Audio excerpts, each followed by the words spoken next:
Hey, it's another edition of the Sit Down at Uptown. I'm your host, Angelo Sykes, and the owner of Uptown Comedy Corner.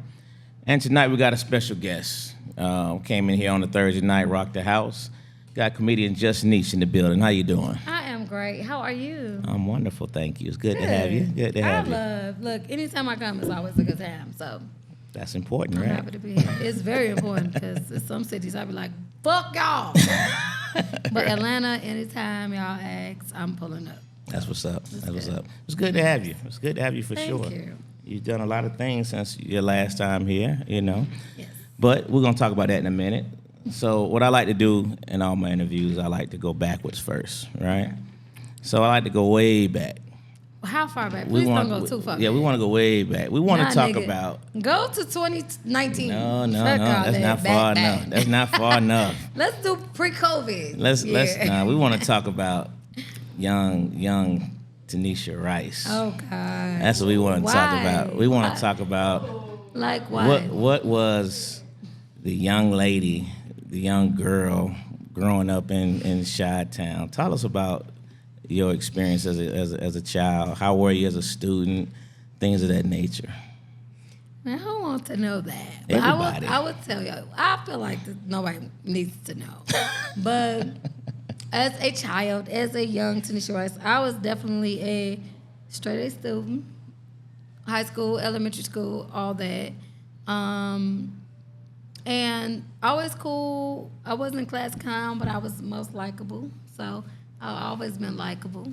So that kind of works in the comedy era. Because you can be funny, but don't nobody like you. True. And then you can't work. And you can be likable and not funny, and you get work. So I've been both. So I've been super, like, good. Blessed. Thank you, King. No, that was a good word. Because I'm likable and funny. But I never wanted to do comedy. So a young Tanisha Rice, I don't think fits in this conversation. Well, it fits in terms of talking about you. We want to talk about you a little bit, you know? Like, so you're a good student. Great student. Yeah. Great student. Great student. I was great. But not a class clown. No. Okay. Just played a little bit. Got kicked out once or twice, but not a class clown. So as a student, did you do any extracurricular things in school? The only extracurricular I did was maybe National Honor Society, but I worked at 15. I had a worker's permit. My brother worked at 15, so I was trying to be like him. He's 2 years older than me. Okay. So I worked at 15. So I didn't get to do a lot of extracurricular shit. I was like working. Is that right? A little hype, a little crackhead. But yeah, so I missed out on a lot of stuff. So you have one sibling or have multiple? I have one brother, I have one sister, and my sister is 10 years older, and we have the same father, different mothers, but she moved with us when I was very young, so I have a sister and a brother. Gotcha. Mm-hmm. So growing up in Chicago, right? Mm-hmm. I mean, how was, you hear all the things about Chicago. What was your experience? Chicago is amazing. All Chicago right. is a great city, and I know that we have like a little light on us as far as like violence and stuff, but I feel like every city has that. Mm-hmm. I don't know why Chicago is like under a spotlight, but every city has pockets. And if anybody has ever been to Chicago, they know Chicago is huge. Right. Like to drive from one end of Chicago to the other end of Chicago is an hour and a half. And that's just Chicago. That's not even including the suburbs, right? So Chicago is big, and I love it. I would not have wanted to be anywhere else growing up. And you don't have to be around all the bullshit. So I want you to know that. Like, Chicago's big, so stay your ass where you need to be. If you ain't selling drugs or be a gangbanger, then you'll be okay. Gotcha. Yeah. So after high school, what did you do? I went to college. But I went to USC. So I stayed in Chicago when I went to college. I should have went to HBCU, but I did not. And I stayed home. My mom was there. She was splitting up with my dad, so I stayed home to make sure she was okay. Okay. And I feel like that should have happened, because if I would have went down south, I would have got pregnant, dropped out, and probably been on meth right now. So everything happened for a reason. But yeah, I wanted to go away for school, but I couldn't because I needed to make sure everything at home was okay. What did you study? I stayed home for the first 2 years, and I stayed at campus for the last 2 years of college. So I stayed downtown Chicago. What was your major? What'd you major in? Guess what? Now, this is a good story because I thought I majored in psychology. My dumb ass, no. I took all them credits. I looked at my diploma not too long ago. I majored in liberal arts. And what the fuck is that? Because I took 72 psych classes. So I feel like I was one credit away from it. I thought I was a psychology major. Right. So I lied to like 80 million people because I was like, I'm a psych major. I know it's like a liberal arts. What the fuck is that? That's like a nothingness. Like, I could have really just not went to college at all. I could have really just got a GED and been at the same place. But I have a liberal arts degree, and I never looked at my diploma because I was on the, because you have a counselor for college. And I was on the path for psychology, and I took all these classes. And I just didn't know. I just thought, bitch, yeah, I'm a psychologist. No, I'm a liberal arts, so I don't even know what the fuck that do. But I guess I do college, comedy. And that's what the fuck liberal arts do. It leads you at Uptown at 2 o'clock in the morning on your birthday. I thought I had a psychology degree. I ain't shit. That's liberal wild. arts. What the fuck is that? What the fuck is that? Something with English, ain't it? I'm talking about Something whole writing. cap, gown, everything. I never looked at that motherfucker because I knew that I had took 72 psychology classes to be a psych major. And I guess that last year, they was like, you could graduate now. And I was like, bet. And I think I'm like 2 credits shy of being a psych major. But Wow. I'm a liberal arts bitch. So whatever the fuck that is, that's a bitch who drink at Uptown in 2023. Whatever the fuck. This is what you're going to be doing as a liberal arts bitch. Doing a podcast at Uptown Comedy Club. Because I ain't never used that degree. Really? But I definitely, I told everybody I was a psychology major. And I lied. How about that? That's wild as fuck. So what were your plans in college, though, when you were taking those 72 psych classes? So the actual plan was to be a college professor, to be a psychology professor. So that was the goal. Okay. I did have a goal, believe it or not. And the goal was to be a psych professor. And then I went to get my master's. And I took extra psych. So I took master's psych courses. Wow. Yeah, a bitch got a motherfucking master's and just got a liberal's art. Yeah, they did my ass. So that was the goal. I wanted to be a professor in college because I ain't want to do shit. I didn't want the kids to do shit. And I felt like it was a good avenue. I wasn't trying to work. I just wanted to do the work that I need to do to get the job I wanted. Gotcha. So that I could not do anything, if that makes sense. So what'd you do after college? What'd you say? What'd you do after college? Immediately afterwards. Oh, God. So what happened, I ended up getting an internship at Walgreens, a management internship. So I actually worked for Walgreens for a few years after college. I interned halfway through. Money was good. I was getting manager money at Walgreens. And if y'all don't know, Walgreens has good benefits for assistant managers and managers. So I came in as an assistant manager. Okay. And I was getting way more money than I ever made. I was getting $55,000 a year in 1999, 2000. So I was like, I'm good. Right. And then I got fired for stealing Halloween costumes. So I fucked Walgreens up. But I really love Walgreens because they have great benefits. They have profit sharing. And as an assistant manager, you was making money. And so what probably would have happened was if I didn't get fired for stealing, I probably would have been district manager. I probably would have been a 6-figure bitch, but at Walgreens, so not fulfilled. Gotcha. So it's a reason why I got fired for stealing Halloween costumes. Because I just throw the best Halloween parties. I feel like that's what we should address. And my friend over there, she broke the sink of the first party I threw. I threw Halloween and she broke the sink. This wasn't my house, but I was renting out this house. All right. She broke the sink. And I was like, oh, my bitches is so drunk. But we did them parties for 6 years straight. And I was like the bitch. And so, yeah, that 5th year did me in. Because I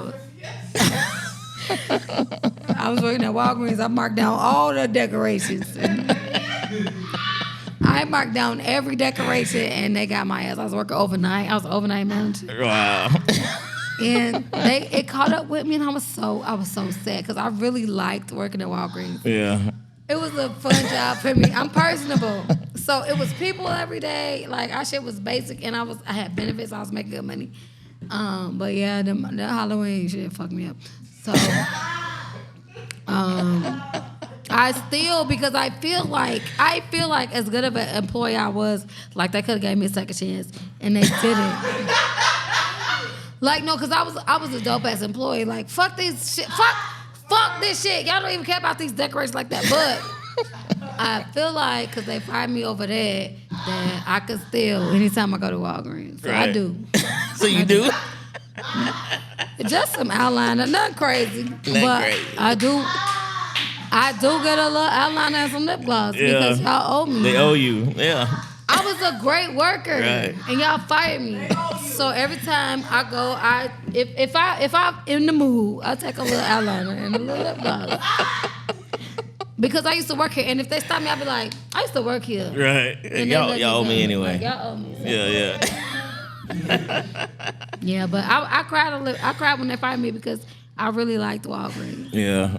Yeah, and I worked overnight, so I cried at 8 in the morning. We was on our way to the casino because my coworker was a gambler, and we used to get off at 7 and go to the casino. So yeah, I was crying at the casino. I was fired though, like bitch, I'm not coming back. Yeah. And we stayed right on Indiana, so it was a lot of casinos, and I took a dumbass to the casino, and I was crying because they fired me selling Halloween props. So, after your Walgreens experience, what tell us how you start your comedy journey? Okay, so after Walgreens, I did end up getting like a social work job for my friend. Didn't want it because, you know, well, I guess that's what I deserved with a liberal arts major. Like, I thought I could be doing counseling, but I started comedy because there used to be a dope comedy night around my house, and it was a packed room. And me and my friends really just like going to the night because it was a room full of people. We was all single, and it was always niggas up there. That's how I sound? I sound crazy as hell. So I used to go to this spot every Thursday. So they did comedy, but it was like cracking. So we went up there for both. So I went for the comedy, but my friends went for the niggas. Okay. And then we would go, and the host was so funny. All the comics bombed, and I was like, "Oh, these motherfuckers!" So everybody was like, "You funnier." You know, your friends hype you up. You funnier than them. You funnier. I'm like, "Nah, I'm not funny to nobody. I'm funny to y'all." But I was funny than all of them because they would bomb. And I asked the host, I was like, "Why you never had no girls?" He never had no female comics. Okay. I think female comics were scared to do that particular room because it was so hard. It was a tough comedy room. Okay. Because the comics didn't get no laughs. So the only person who really got laughs was the host. But he was extraordinarily funny. Shout out to Comedian Stick. He was extraordinarily funny. And even the men comics didn't want to do that room because they know they would go bomb. Wow. So so women was like, fuck all that. So he never had no girls. And I'm like, why you have no women do no comedy? He like, girl, shut up. You want to do it? And I was like, nope. And he started following me on Twitter, and he was like, you should do it. You funny. And then my friend hyped me up, and I went up there one Thursday night. I invited all these people out. Like, I was finna tape Netflix or some shit. I invited like 30 people out. This is my first time up here. Wow. I had so many friends and family, and I got drunk. And then he put me up, and it was just the worst drunkest shit ever. But Really? yeah, it was bad, but it felt good, and I went back. You know? But I did need that to just get up there, because when I got up there, I felt something. You know, it wasn't like, bitch, you funny, but it was like, you like it. And So when you were going there for this first time or whatever, did you think at that point you wanted to be a comedian? No. Or you just took the chance? I just was like, these motherfuckers ain't funny. Okay. And I could be funnier. Okay. So yeah, I never wanted to be a comedian. Never. Okay. My friends hyped me up to do that, to go on stage. But Wow. no. And I always liked comedy. I always would drag them out to comedy shows, but I never in my life wanted to be a stand-up comic. So after the first time you said you went back, did you continue to go back? I did, like every week. Really? Because, yeah, it did So at something that to me. point, the bug at hit that you. point, I was like, This is something that I like. And then I was getting a lot of feedback, like, okay, you funny, you should do the, so the feedback kind of hype you up. Okay. And make you feel like, okay, maybe this is something I should be doing. And I just kept, and then the comics was like, you are funny. You need to move around to certain spots. You need to move. Because I was just going to that one spot. And Okay. it was not a comedy club. It was a bar. Okay. In the suburbs of Chicago. So it wasn't shit. It wasn't nothing special. But they was like, no, you need to go to Jokes and Nose. That's the comedy club. Now, if you go to Jokes and Nose, then you big bad ass. Jokes and Nose was the place to be if you thought you were funny. And so they were like hyping me up. And I went to Jokes and Nose. And I did How'd that go? It actually went great because I did Jokes and Nose. I did a competition and topped. And I was so new. I don't even know what jokes I said, but we had 3 minutes. Okay. So in those 3 minutes, I ended up like being a finalist. And this is Jokes and Nose. This is like the top comedy club. First it's Black top comedy club of Chicago, but Jokes and Nose was a big deal. And I went. I was like a year in comedy. I wasn't even a year in. I started in April, and I think I did the contest in December. Okay. And everybody was like, damn, you got, so it was just kind of that. But So is that at what point, or was when you were on stage, when you decided this is what I want to do? yeah, it kind of happened when you're on stage because when you up there and you just doing, I didn't have a clue what I was doing, to be honest. I was just new. So I was really just up there being myself, and the reception was just like, so when I got off stage, you had like people coming up like, so it they kind of told me this is what I should do. Okay. Because there's nothing I wanted to do and nothing I planned on, but the people told me that this is kind of what I should be doing. What was your family response when you started going towards Shit, my mom ain't into no show. My mom still ain't never been in no show. And a couple of my family members had maybe came out to support, but no, I just kind of was like, these people telling me I'm funny, and these are strangers, like when I would go do like rooms and comedy club, they would be like, oh, you got it. This is what everybody telling me. You got it. Okay. I don't know what it is, but it's it. So once I heard that from about 10 people, I'm like, well, I got it. I don't give a fuck. So I didn't care what my family thought. Right. Because 10 random people that I don't give a fuck about told me I got it. And I just, kept going. But it was a lot of that. Mm-hmm. And people was like, like, you got the it factor. This thing, like, they can't. So I had that from a lot of the comics. And I got that from, like, a lot of people in the audience. And I was like, oh, well, maybe this is something I should do. And I just kind of stuck with it.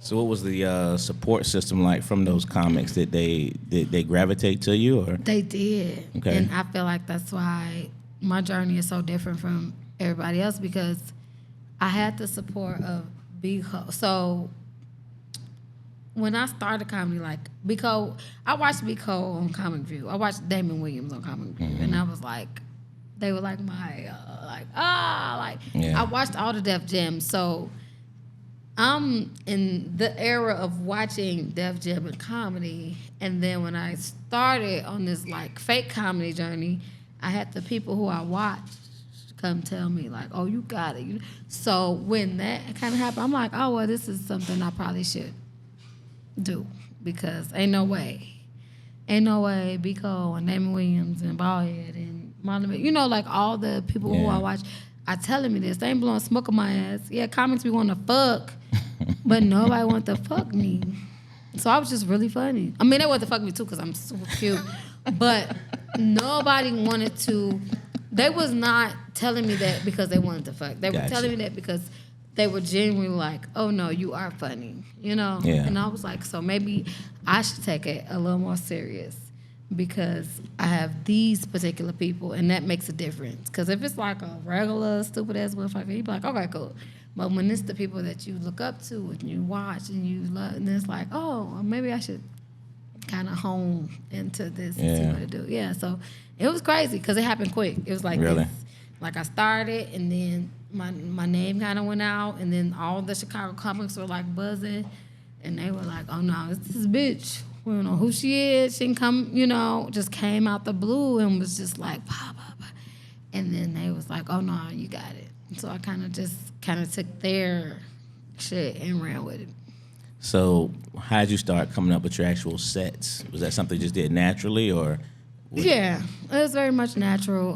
Mostly my life, Okay. and then I mean anything can be funny to me, but my first sets were mostly about what I was dealing with at the time, Okay. and my sets change over time. So anything that I'm kind of going through, you would probably know because I'm like an open book, and that's probably why I was single for so long because I didn't have a problem. Expressing my life is funny to me. It can be as funny or as entertaining, but it's stuff that happened to me. So if you dealing with me, if you my nigga at the time, it might not be funny to you, but it's funny, and it's funny to me. So I would do that, and it would be fun. Like I was able to just make shit that I go through funny, and if you happen to be in the mix, then it was about you too. So Right. yeah, motherfuckers will be like, "Girl, fuck you," and them jokes, just don't tell my business. But so I usually just do like what I'm going through. Yeah. And I feel like that's why I couldn't find nobody for a long time. Because I'm gonna talk about it. Right. Because it is funny. Right. You know, but it's not funny to be talked about. And people be like, "Girl, fuck you." So I had to be single for a while because of comedy, and that was fine because that was my focus. Okay. So once I found comedy, relationship was not my focus. You know, some people have. So my focus was comedy. So I didn't want no nigga. I didn't want like, you know, and it was okay. I did very good, but now. 10 years in, 11 years in, I do want something else. So I do have to kind of think about what I do material-wise because it does matter. Because it didn't matter then. But also, I'm not finna have you be my nigga and be uncomfortable Right. because of the jokes I want to tell. So Gotcha. I've grown a lot. I just want people to know that I have grown a lot because I would just tell everything. I don't give a fuck what it was. Anything. But that's because I just want to be funny.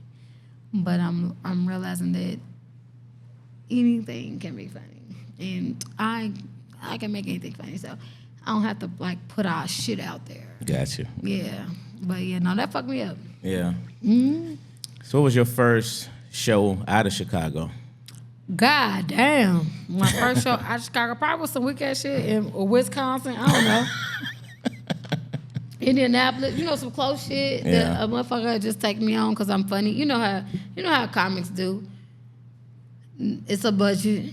I wasn't looking for much, right. You know. So my first show out of town, I cannot remember, but I'm pretty sure it was 150 miles or less. So what was your first big show?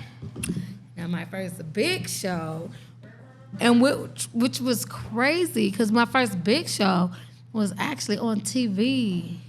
Kevin Hart, Heart of the City. So as a new comedian. Mary Lindsay hit me up and was like, "We have a showcase we're doing. Kevin Hart is filming for his new series," and I was selected. Mike Epps. Oh, Mike Epps at Star Plaza. Thank you, bitch. Okay. So my first big show was Mike Epps at Star Plaza in Maryville, Indiana. I opened up for him. His opener called off, or something happened. Okay. And I was very new. I was so new. And my friend called and said, "Mike Epps, opener called off. I'm sitting with his manager. He needs somebody. Can you come?" And I was able to make it. So, yeah. That was my How was first. that experience? Crazy as fuck because I had never been in front. So Star Plaza is a theater. And I want to say there might be like 5,000 seats. Okay. And Mike Epps was there, and I just went and did it. I ain't have no jokes for real, you know, but I think I probably only had like 3 or 4 minutes. I had enough to do the crowd, but yeah, that was like my first big show. That shit was wild because it was unexpected, and it was like a friend of a friend, so she knew who it was, and then they called me. So I ain't even deserve probably to be on that show, but that's how God worked. So you hadn't met Mike No, for that I time? met Mike Epps or Wow. nothing. And they trusted my friend so much. Wow. Because she vouched for me so hard. And they could have called, now Chicago comedy, you know. Sure. Like we heavy fun. So they could have called a lot of people before my new ass. And my friend vouched, and they was fucking with my friend, and they was like, "All right, 5 minutes, bring up, let us see what we're gonna do, and that actually lasted because they did some shit in Milwaukee like 2-3 years later, and they called me off of the, you know. Oh, wow. So yeah, I did my friend justice. I ain't fuck her name up, but it did work, and I was able to work with Mike Epps again like 2 years later in Milwaukee. So I did what it See how that works, huh? That's what's up. It was crazy, and I don't even think I needed to be on that show. I had enough material, but I had never been in front of a crowd that big, so I ain't deserve. I feel like I didn't deserve that, you know, because there was so many comics who probably had like worked and put in time and could have did that, but because of who I knew, I was able to do it. Hey, sometimes that's how it works. Yeah, and it worked, so I appreciate it. Thank you for it. So you were mentioning the Heart of the City. How did that experience? Heart of the City was so dope because what I found out I was on the first season, and what I found out after the first season, they started doing auditions. Mm-hmm. We were selected, so we literally, it was just like, Kevin Hart doing the series, do you want to do it or not? And it was like yes or no. But after that, it was like you have to showcase and get picked. Right. So I was like, yeah, I want to do the shit. It's Mary Lindsay from Jokes and Notes, the big Chicago club, and so I didn't really have to do nothing. I just really had to just show up and be funny. And that shit cracked. Like, the Chicago episode was actually one of the funniest ones of that series because they did like 4 cities, I think, the first season. Yeah. And everybody was like, motherfuckers was pretty whack. But Chicago, like, for when it came out, everybody was like, no, Chicago did their thing. And so much to the point where they called me back and was like, you were really good on Heart of the City. We're going to give you a 30-minute special. And then Kevin Hart gave me a 30-minute special on Comedy Central just off of the 5 minutes that I did on Heart of the City. So, no, Heart of the City went crazy for me. Yeah, thank God. And then I did 30 minutes, Kevin Hart, Next Level. Mm-hmm. And then I got to do a 30-minute special.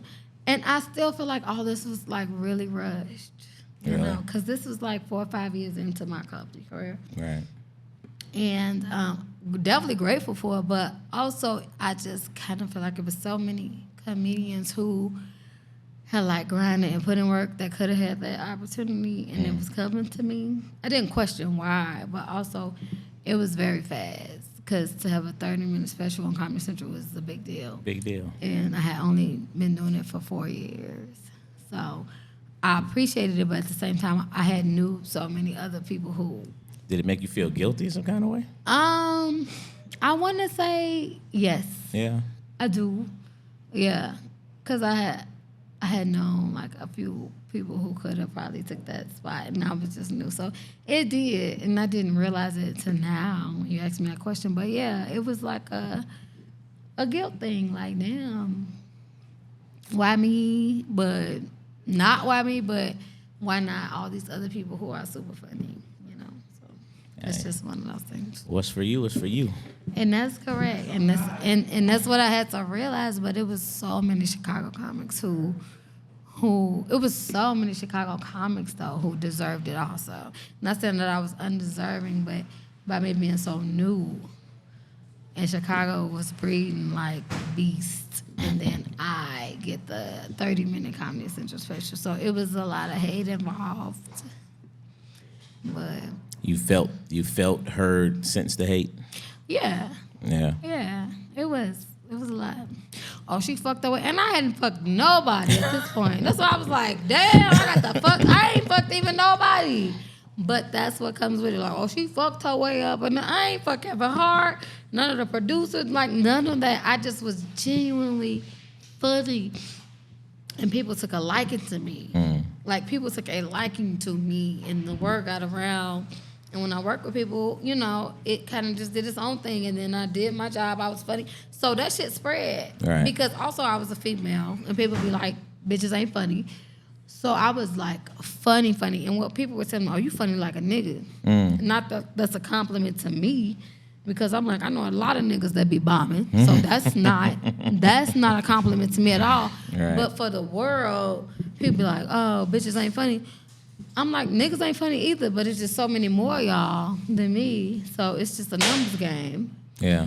But yeah, it was I felt great about it, but a lot of people well, like, how she get a 30-minute special from Kevin Hart? She only been doing comedy for 3 years, 4 years, you know? Yeah. And they've been doing comedy for 17, 18, 20, you know? Yeah. And so it was a lot of that. But other than that, a lot of people received it, and it was good. That's what's up. Yeah. So after the Kevin Hart thing, you started doing more shows, I'm sure. The numbers started getting called more often? Yeah, so like after Kevin Hart, I started touring with, well, I think even before Kevin Hart, I was touring with Dick Gregory. I toured with Dick Gregory for like 2 years, like right before he died. So that was a super big deal. How was that experience? It was good, but it's scary. Okay. Dick Gregory is feisty. Very, very feisty. So I didn't want to get cussed out, but Dick Gregory fucked with me, but that's also because I didn't ask him no dumb questions, because he hate questions. He hate stupid people. So I just kind of let him do his thing, but Yeah. it was an honor. It was a super privilege, but also I did not, like, ask him shit. Were you intimidated? Yes. Yeah. Yeah, super. And so what most I would do was just sit in the cut, because what would happen after every show, it would be like this. Dick Gregory would do interviews till 4, 5 o'clock in the morning. Yeah. And he 97,000 years old. And I'd be like, you not sleepy, nigga? Like, go to bed, sir. But he had just got back into comedy. Like, when I started touring him, you know, my manager had started booking him. And that's how we started working together, because she wanted him back on the comedy scene. He hadn't been doing comedy until she booked him just to do a regular show. And he liked what she did so bad. He said, I like what you're doing. Book me some more shit. And, like, literally told her, like, book me some more shit. And she did. And that's how he is. Because you'd be like, okay, Yeah. whatever you say. That's how kind of Dick Gregory, like, Oh, yeah. He's look, very direct. and it ain't nothing else to do but be like, yes, sir. Absolutely. And so that's kind of how it went. He did Laugh Factory Chicago, myself, Damon Williams, and Dick Gregory. So Dick Gregory was the headliner. My manager had booked him, and then myself and Damon Williams were the feature acts and the host. And Dick Gregory was like, I like that. And he hadn't been on stage, so she had kind of brought him back. And he liked it. And then they did the tour for 3 years, and then he ended up passing. Yeah. So by being my manager, and then he heard me, you know. He never knew my name. I had red hair, and he'd just be like, the redhead girl. Make sure she on the show. Really? Get the redhead girl. So, and that was fine with me. He ain't never have to know my name, Right. because you ain't finna cuss me out. First name basis, you know. And I've been cussed out by Dick Gregory, so I know. yeah, like, it's like a thing. So that's why I never, in the few conversations where we actually, like, we talked a lot, but it was like going to the grocery store. But, you know, people would ask him shit, and he would cuss them out like, is you stupid? What type of fool did you? But the few conversations that we did have, because I usually just sit and just let him talk. I didn't ask him much, because if I asked him anything, he was going to cuss me out. Because if you ask him anything, you dumb, stupid fool. And I didn't want to be a dumb, stupid fool. So I would just listen to everybody else be a dumb, stupid fool when he cussed them out. And, yeah, so the one conversation we had was at the Laugh Factory, the first show we worked at. And he told me a piece of advice that I never forget, which was with comics, we use our brain. So if a pianist, he need his fingers just like he needs his finger, you need your brain, so rest your brain. Like, you don't have to be funny all the time. Like, that's your, like, instrument. So don't worry about, because we be so consumed with being funny. And see, that's your instrument. And it never left. Like, and that was the first time that I met him. And other than that, I was just, like, going to the store getting him, like, his supplies and stuff. I was, like, a little assistant after that. But it never left. I never got cussed out, because I never asked him shit, because I found that out. Because if you ask him anything, he going to cuss you out. Anything. So it was a very much a learning experience, and I definitely enjoyed it. And at the time that I first worked with him, I did not know the caliber. You know, because Dick Gregory was way before my time. Like, my uncle was like, you work with Dick Gregory? Like, my uncle had like a message for him. Yeah. But I was so young. Yeah. I feel like I didn't even appreciate, like, who I was working with, and then he passed. But it was great, and he is a great. I did learn a lot. Like I said, we did not talk much, because he had so many people around him, And he would cuss them out. And I would just sit back and just watch him cuss everybody out. You know, because, yeah. Oh, yeah, I know. Yeah, he didn't play. He didn't play. But it was definitely an honor. And it was Yeah. definitely a great tour. So that is, that's how I first, like, met him. That's good stuff there. It's crazy, yeah. So what other comedians that you used to admire that you got to work with? Oh, God. I'm not sure how much I admire, but and I admire now because I did have a chance to work with him. Okay. So, D-Ray. Okay. D-Ray Davis is probably because everybody like, who your inspiration? And I never had an inspiration comic because I didn't want to do comedy. Mm-hmm. But now as a comedian, I can definitely say D-Ray is an inspiration, and he was a mentor. I toured with him for maybe a year or two. And D-Ray's quick. He does crowd work. He has material. Like, sometimes you tour with people and it's just set, material, script. Right. And I could do their whole set if I wanted to because they don't do anything else. I would say D-Ray would sell out shows so fast. We would sometimes in a weekend do 14 shows, and each show would be different. Different start, different end, different everything. And I was like, oh, this is crazy. Because it's different, you know. Because some people, they sell out because they're going to sell out. But every show is going to be dun. Sure. You know, and I could do it. But because you have to sit through all that. And D-Ray was so quick and so fast and so funny. And I was like, I've never seen nobody do 14 shows and all of them were different. And he was selling out all of it. And so D-Ray is definitely one of my biggest inspirations. One of the funniest, like, D-Ray. And I toured with Corey Holcomb too, and I love Corey Holcomb too. And Corey is also the same, but I would say D-Ray is who has motivated me most to be different. Because people come to see you. They come to see you. They come to see you because they like you. Right. So they're going to enjoy your jokes, whether if they heard them before or not. But when they come to see you and they hear stuff they never heard before, it's really like, oh, this motherfucker, you know. So when people pay their money, I feel like you should give them something different. But also that might not be the easiest, you know. Right. If you sometimes it take you a year to build your set. So you might hit the city twice before you come up with new shit. But D-Ray did not fuck around. Every show. I'm talking about from Friday night, 3 shows, all 3 were different. All 3 ended different. And I was like, yeah. So yeah. So D-Ray would be my biggest inspiration. Gotcha. So you come through the era of the social media, you know, that transition. Yes. So how has that transition been to you? Because I noticed that you've been getting into a lot more social media content. Forcefully.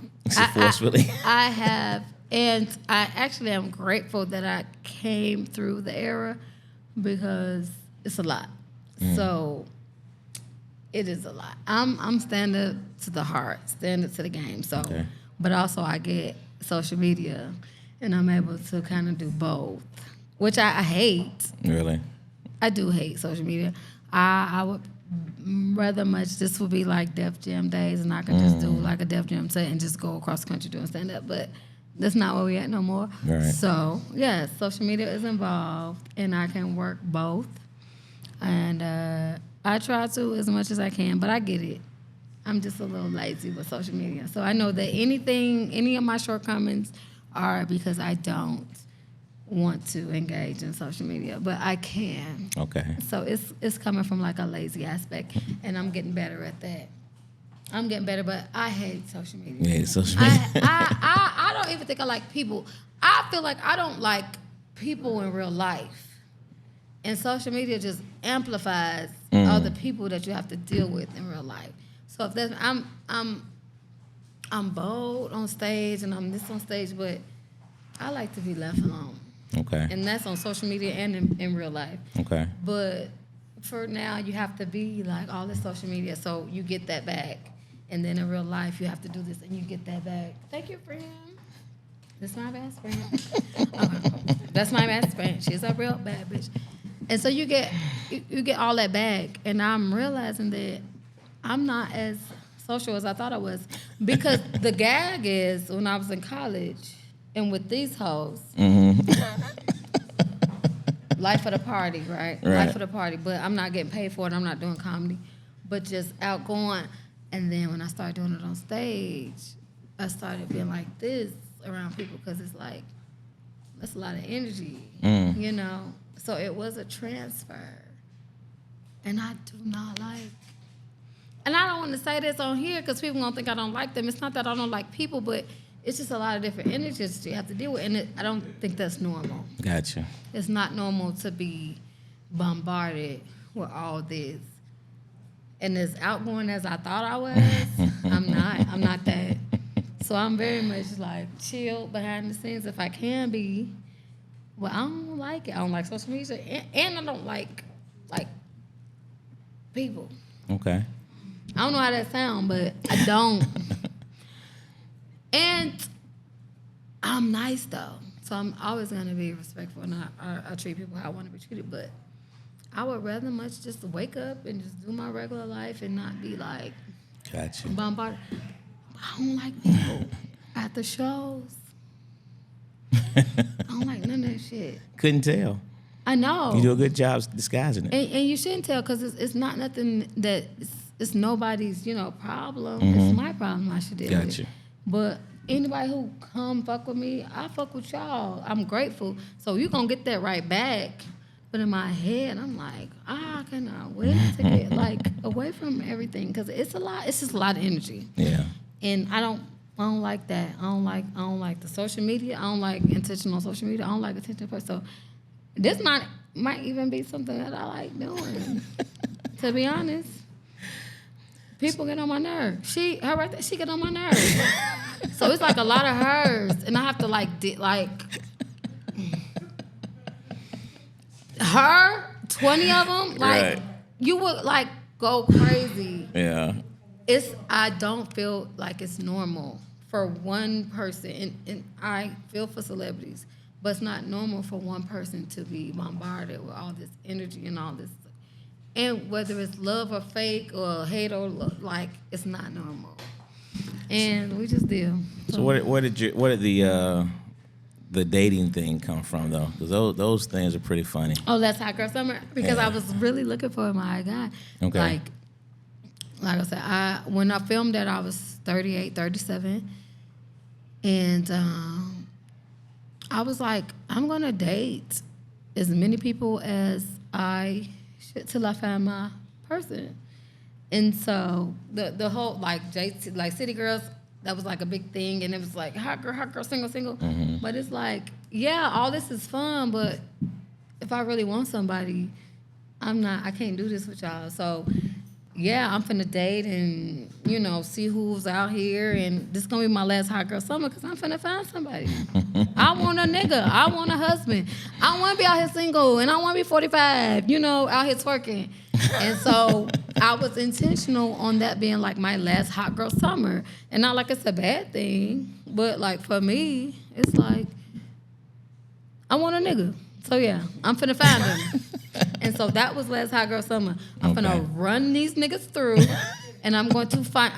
I'm intentional on finding somebody. So yeah, we did a lot of dates. We filmed them. We put them on air, and it did real good. So what I'm gonna do is actually chop them up, put them on my TikTok. Okay. Because it was people loved it. Yeah. So much to the point where they was like, "Well," and I was like, "I found somebody," and they were mad. Because they wanted it to continue. Okay. And I was like, well, I found them. What do you want me to do? Keep doing it. And they was like, we like the show. And I'm like, well, I found my nigga. So, bitch, you do the show. And that's when I knew people were crazy. Because when you're dealing with the public, you're dealing with a whole entity. And it's not normal. I don't like dealing with the public. I don't like disappointing the public. I don't like, and you have to face that. And I don't like any of that. So I really like to just do my little show and go home. Right. They be like, where Hot Girl Summer 2? And it's bitch, fuck, where your daddy at, ho? Where your Hot Girl Summer? They really be on you. And it's bitch, leave me alone. Right. But people, I feel like people don't be really having nothing to do. And it's you need to get you a nigga. You need to do your last Hot Girl Summer, but you have to go outside. People don't go outside. Yeah. And I found that out too. Because when you put that shit online, they suck it up and they watch every episode. People don't have lives. So it's a wild world out here, and I'm not trying to be part of it. And I commend any celebrity or anybody influencer who has to deal with the blood, because I'm not there yet. I do have like a fan base, but they're not crazy yet. Gotcha. And I don't ever want it to be that. So I feel like I keep it kind of like right here for my personal sanity. But it's not. People be like, you should be so much further. You should be this. You should be that. And it's like, girl, fuck you. I should be what? Depressed, sad, annoyed every day, because that's what that's what comes with all of that, right? Gotcha. And people want you to be where they feel like you should be because they feel like you are this. But for my part, I'm happy. I don't want for nothing. All my bills are paid. I'm doing what I love.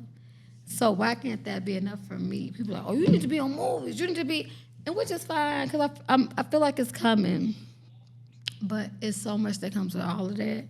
I'm not in a rush for that headache because I know it's coming.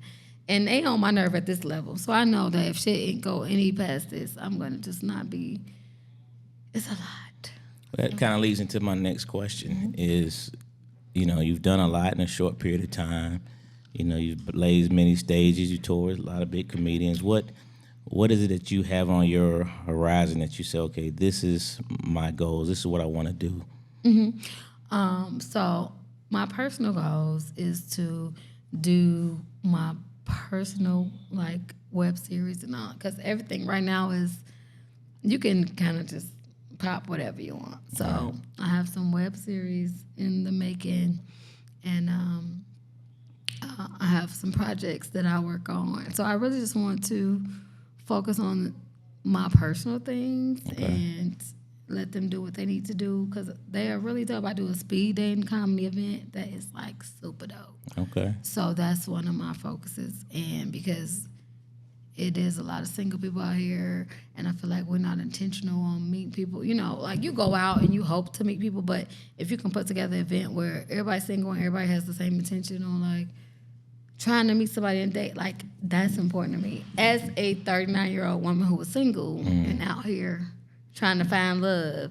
So that became a thing for me. Like, we single out here, so let me put together something where you got all these old-ass singles together, and it makes it a little easier. So we all in this room, but it's comedy, too. So even if you don't match with nobody or meet nobody, at the very least, you're going to laugh. Yeah, some fun. At the very least, you're going to have a laugh. You're going to have a laughing good time. So it's like an hour of comedy and live speed dating, and then after the hour, I have questions for people, and I let people meet. So like that's the thing for me, because I feel like people, we out here, we old and we single, and we don't know where to start, because these young people crazy, and it's just a different thing. So I'm trying to create that space where older singles can come and be intentional about dating, and at the very least get a laugh, because you might not like none of these niggas or none of these bitches, but you laugh. Gotcha.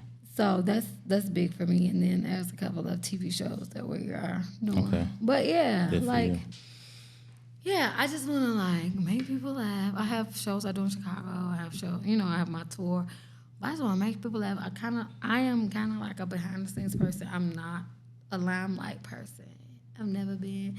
Don't know if I ever be, because I don't like it. I don't like it on this scale. But I like making people laugh. And I just want that to do what it's going to do for me. But also I do have projects, smaller stuff that I like to do. Well, I don't like people. Okay. Sound like you. And I know that sounds bad, but I don't. It's not normal. It's not normal for people to be like on you and like talking to you and like making you feel away. How was the Vivica Fox experience for you, that tour? The Vivica Fox, that was super dope. Shout out to Kelly Kells, who actually hosted tonight, Shima Franklin, Crystal Powell. It was so fun, because it was really like 4 bitches, super funny. Vivica Fox was the head of the tour. So it was really like a women empowerment, funny, type. I definitely enjoyed it. And hopefully we'll be able to pick it back up. Yeah, that's definitely a good tour. And everybody was funny, because people like, bitches ain't funny. Fuck you. We are. All of y'all just don't come outside. And that's why I said, these niggas not funny. Like, if we're going to talk about funny, these niggas not funny. But 30 niggas to one bitch. So, yeah, you're going to see more funny niggas than you see a bitch. Right. So you had a tour with all 4 females was funny. It was a good time. Yeah. And so, yeah. Good stuff. So, last question before I get into my final. Yes. How long? Am I Barack Obama? This interview long as fuck. Y'all told me 10 minutes. God damn, I can't even get drunk. It's my birthday. I got this dress on. Y'all see my dress? We trying to drink with my bitches. Could y'all flip the camera on these hoes? This the longest interview? I'm Joe Biden. What do you need to know at Uptown from me? That's what I wanted to know right there. I'm just playing. You want to tell me your Uptown experience. I had a phenomenal time tonight. I really did. And I'm speaking that from my new content because I had been single for 10 years. So that was my material. That's all I had. It cracked, it smacked, everything. And a lot of people resonate with being single. But in my new love era, which has only been, it's been a year. I'll say it's been 8 months. I met him a year ago, but I'm coming into a new comedic everything. Yeah, so I felt like tonight was the first time that on the road I was able to kind of like see how that worked with people because people love me being single. People love you being single because it's fun, it's relatable, and niggas feel like they have a chance. Yeah, so I've been on my social media. I have been posting my relationship, and a lot of niggas have been like comment like "boo, fuck that," And so this is like my first out of town show where I was able to kind of just like do the new material I had with the new life I have because all my material is on what I go through. And I feel like it went well. It wasn't the greatest because I'm usually, I expect a certain amount of laugh, but I also know that I'm working on new material too, so I get that. But I don't know if this will be like, I'll be like losing my nigga fans, And if I do, boy, fuck you. Like, you never had a chance anyway, so let's just, which camera should I look at? So, nigga, you never had a chance anyway. So for you to stop like following me or support me because I have a relationship, then go fuck yourself because you never had that chance. But a lot of men, I feel like I have been losing male followers because I did get in a relationship, and that's okay. Wow. Because the funny is still there. Right. But I guess if people feel like they don't have a chance, then they ain't interested no way. But I had a great Uptown experience. The crowd was great. They received it. And even after the show, and I was like, okay, I was working, they was like, no, it's good, know. I feel like this is a spot we need so that we can. I didn't feel uncomfortable working out my new shit because I could have did all my old set and killed. But I was like, no, this is Atlanta. This is one of my most frequented cities. And it's time. Like, I wasn't scared to try it. And no, it was not. I did not receive cause I'm so used to like laughs, but they were listening to me. But that's because I was intentional. Like I had like a story to tell. Gotcha. And so I got a lot more of that versus laughs, but it was still a great show. Okay, good deal. So I had a bomb time. So we do a podcast on Tuesday called Classic Conversations. Is this? No, this is. Because don't have me for 3 more hours somewhere else. No. God damn, how many podcasts you got? I'm sorry, those are my friends. Shh. We almost done. So at the end, I do what we call a top 5, right? Top 5. Top 5. Please don't say comedians. Oh, no, I never do. I never put comedians on the spot with comedians. Thank you. That is just the worst question you could ask a comedian. Give me your top 5 R&B singers of all time. Raw. Top 5 R&B. Mariah Carey.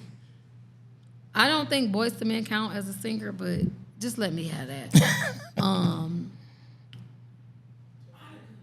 No. I said Mariah Carey, Boyz II Men, Beyonce for sure, Chris Brown. And Usher. Yeah. Usher. Shut up. I know I was gonna say Usher. Those are my top 5. That's top 5 For me. There it is. Boyz II Men is a whole unit. Well, Miss Just Nesh, we appreciate your time. Your birthday think, set.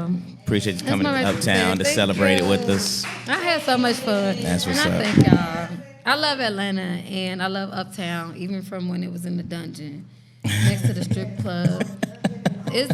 Uptown has always been like a staple in Atlanta, and that club I feel like is important in making you a good comic, because like you can't run through certain clubs and not kill and move forward. So Right. I feel like if you kind of can conquer a club, you can move forward. But Yeah. I thank y'all for the platform. That's 'Cause what's up. y'all been dope. Good deal. It's another edition of Sit Down Uptown with a girl Just Nesh. Thank y'all. Good night. We out this hole. Bow. Okay, damn. This was a